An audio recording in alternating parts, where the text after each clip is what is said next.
Здравейте! Добре дошли отново в Радост кухнята. През последните няколко години рядко консумирам хляб, но днес съм решила да експериментирам нещо и да направя хляб от червена леща.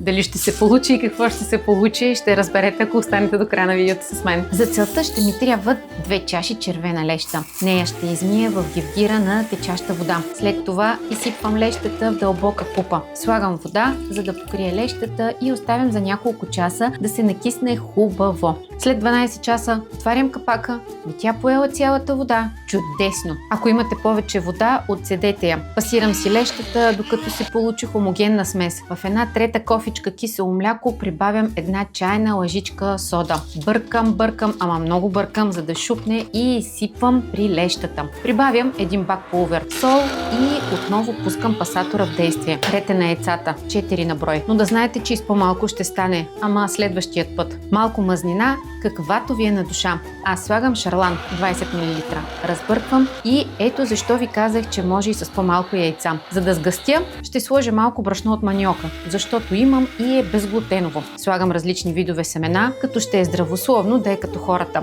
Малко мазнина на дъното и стените на формичките и изсипвам сместа. Отгоре пак може да поръсте с семена и слагам във фурната, която предварително съм загряла. Пека първо отдолу на около 150 градуса, после премествам малко по-нагоре.